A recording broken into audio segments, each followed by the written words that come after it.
Hey, today we're going to be learning about photosynthesis and cellular respiration and how they kind of interact with each other. And as you recall, photosynthesis is all about making its own food. Remember that producers do because they produce their own food through photosynthesis. Okay, so here's like the big picture. And these in your notes, they're all kind of lined up so they're in a row. So you're going to have to memorize this sequence here, right? So we have sunlight, we have carbon dioxide, and we have water. Those are the three things that plants take in, right? So if you have a plant in your house, right, that plant's going to need three things. It's going to need water, carbon dioxide, and light, some kind of light, right? So it just needs that to survive. And it also needs those things to perform photosynthesis. So if we think about sunlight here, it's a form of energy. And then we have carbon dioxide here, and we're using six molecules of that. So it's 6 CO2, because you guys are familiar with hearing CO2 for carbon dioxide, but we have six molecules of that. And then we have water, and water, you remember, is H2O, but we have six of them. So 6 H2O. And what this is going to give us is glucose and oxygen. So remember that glucose is sugar, so it's like anything we can eat, right? So we eat plants and fruits and all kinds of stuff, right? So that's glucose. That's what the plant made. So, and then the symbol for glucose is C6H12O6. And then, thank God, it produces oxygen, right? So that we can breathe. So, an oxygen, as you know, is O2, but we need six molecules of it. So, what we have here also is the stuff that goes into photosynthesis, or, you know, what that plant needs to perform photosynthesis, are called the reactants. Because once they come, it's going to react, right? And then do its little business, do the process of photosynthesis. And then the product, right, is going to be our glucose and our oxygen. So remember, the product is always the last thing. All right. And this takes place in the chloroplast of the plant cell. So only plant cells can do this. And plants are autotrophs, right? Because they make their own food, or producers because they produce their own food. So here's a kind of picture of a chloroplast, and I'm going to show you how this works. So we're going to do the reactants first. Remember, the reactants are what you need to have to do photosynthesis. So the first thing is sunlight. You got to have sunlight, because just think, if you put a plant in the closet in the dark, it's going to die, right? And that's because it's not getting sunlight. So sunlight is very important. Next, water. Water is very important. If you don't water your plant, it's going to die too, right? And then it needs carbon dioxide. Move this. So, it gets that from we exhale carbon dioxide, and, fossil fuels, there's a lot of carbon dioxide. So anyway, and then it goes through, this is where ATP is made. These are things that here are called thylakoids. So a lot of this section of photosynthesis is done in the thylakoid. All right.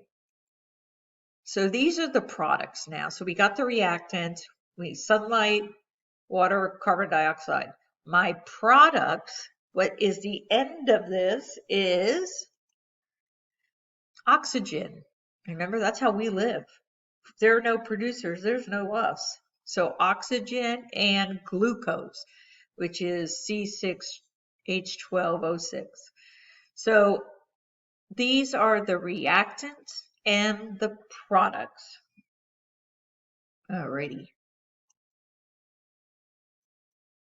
Okay, so we're breaking it down now, a little more specific.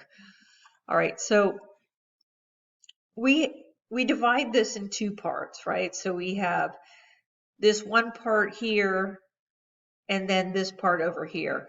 And they're called, this side, since the sunlight is coming in on this side of the thylakoid, it's called the light reaction. So it takes sunlight and water. So sunlight and water. All right. It will release carbon dioxide. So if we come down here, we see O2. So it releases that carbon dioxide. So in this part of the chloroplast, and the thylakoid specifically, we get sunlight in, we get water in, and out we get oxygen. Then the other side here is called the light independent part. And it's independent because it doesn't need that sunlight like it did it over there. Whoops, over there. Okay, so it's independent of the light. And it's also called the Calvin cycle. And where it's located is in the stroma. And what the stroma is, it's like the cytoplasm of the chloroplast. You know, it's just like the jelly-like substance that's filling up the empty spaces, but in the chloroplast. But it's the same sort of idea, right? Okay, so what happens is it's going to take in carbon dioxide here, and then it's going to go through the little Calvin cycle, right? And then it's going to come out with that sugar, that glucose, which is C612, I'm so sorry, C6H12O6. So remember, two different systems in the same thing. There's two different phases that go through, the light dependent and the light independent. So if you think the sunlight and the water comes in, it makes oxygen. So the carbon dioxide comes in here and we'll get sugar from there. Okay, these were really cute. If you were in person, we could make these.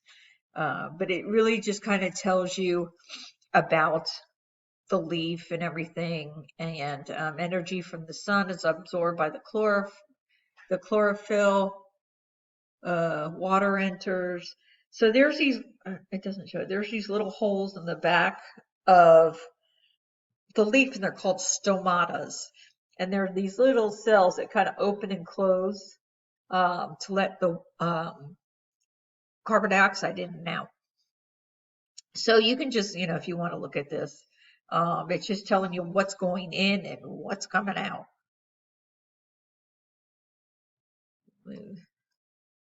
Okay. So here are some videos that when you click on the actual PowerPoint, you can click on these and play. I love this one right here, Photosynthesis song. It's hysterical. But yeah, so for more information, these are good. All right, so I want you guys to answer these questions, and then we'll carry on. Where does photosynthesis take place? What is a reactant? And what is a product? So you can pause here and answer these questions. Okay, now we have cellular respiration, right? So the weird thing is cellular respiration is just the opposite of photosynthesis. So this is when cells get energy from glucose. So remember, photosynthesis just made glucose, right? And because that was one of the products. To eat food, we eat glucose, right? Because that's food.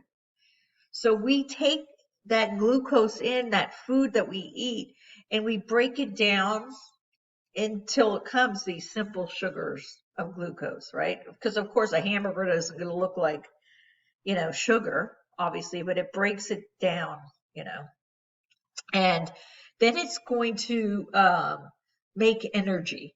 And this is why we call the mitochondria the powerhouse of the cell, because this is where all the energy is made.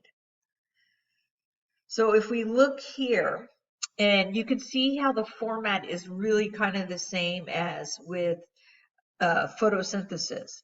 So notice here, we eat food and we breathe in oxygen, right? We take in glucose and we breathe in oxygen. So that's what this is saying here.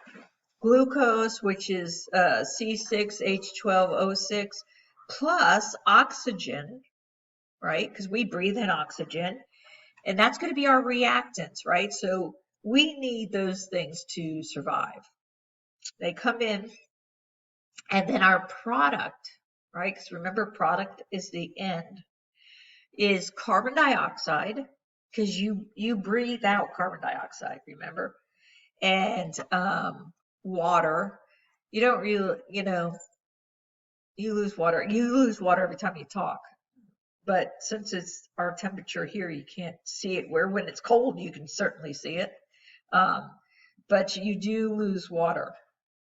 And also, it makes energy. It makes a lot of energy, 36 ATP. And this is what helps when we've been talking about the cell membrane and active transport and how it needs energy. Well, this is where it comes from. It gets it right here. And all this happens in the mitochondria. Remember, we said it was the powerhouse of the cell. And because it's making all this energy, 36 ATP, that's a lot.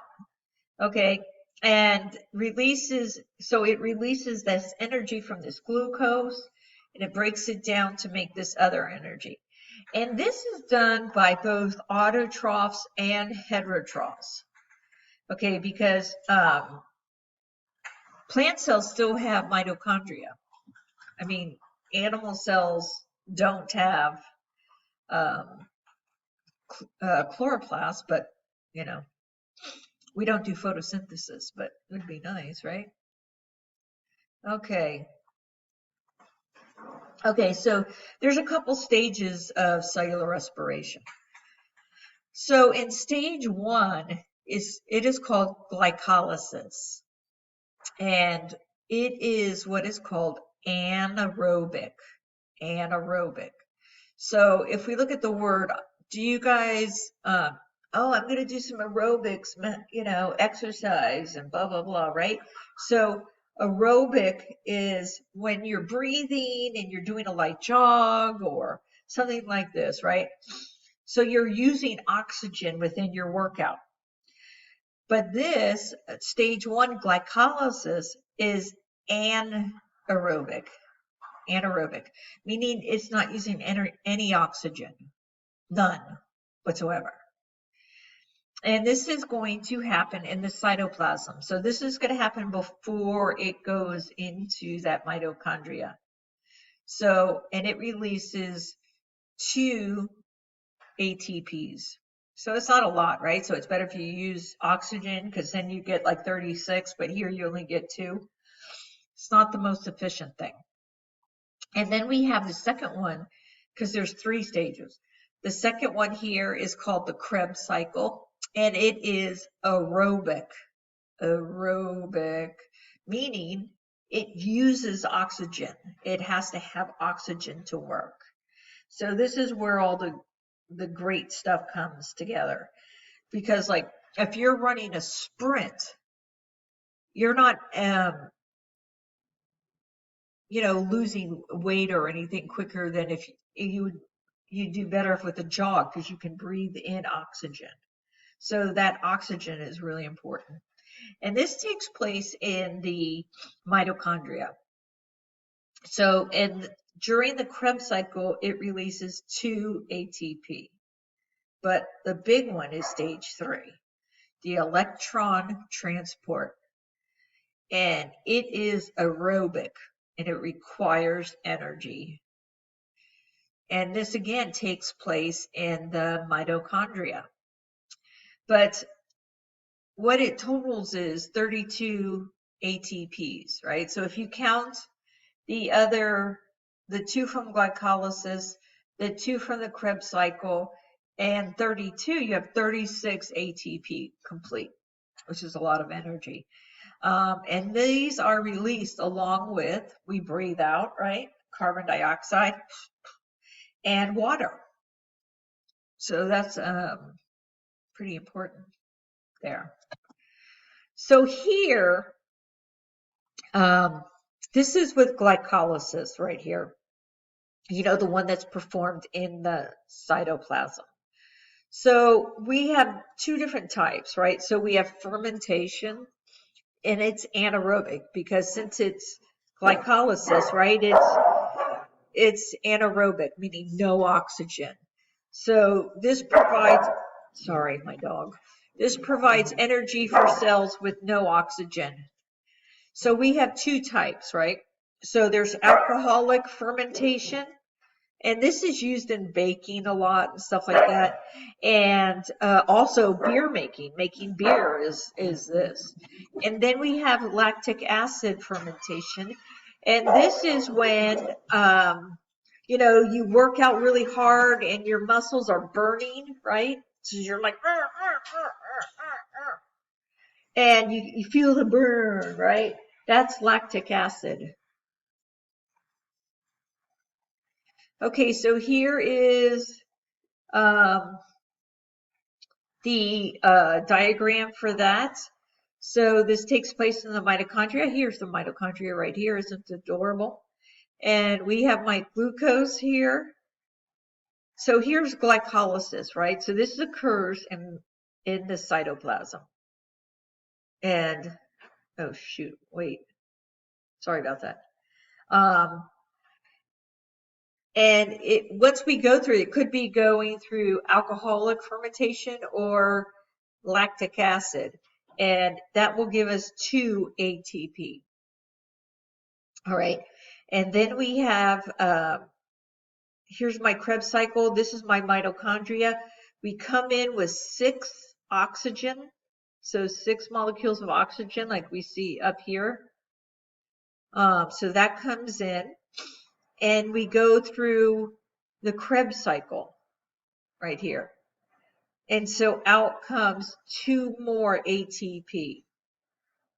And then this is the Big Bang right here, the electron transport.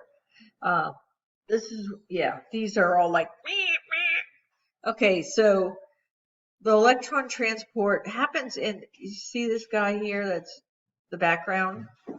That's, it's called the matrix. I know, after the movie. And anyway, in there is where all this happens. So it will make 32 ATP. So you can see 2, 4, and then 32 is 36 ATP. So we're out of this whole thing, right? We're getting 36 ATP here, plus these 6 water molecules. So I have 6 H2O and these 6 carbon dioxide molecules. So I have that right here. So you can kind of see how it goes through these steps in order to make all this energy. Now here's just an easy diagram. So here I have glucose. This looks weird because the numbers are big, which is C6H12O6, right? We have glucose and we have oxygen. Now, we breathe in oxygen and we eat glucose. So we then go through respiration, cellular respiration, right? And then what do we release? We release carbon dioxide, ATP, which is energy, right? And H2O. Now, what are the reactants for photosynthesis? What does it need to to happen. It needs CO2. It needs, well, ATP is, it could be sunlight, and H2O needs water. So when it comes in here, look, it's leaving us with oxygen and glucose. So you can see it's a whole cycle here between the two of them.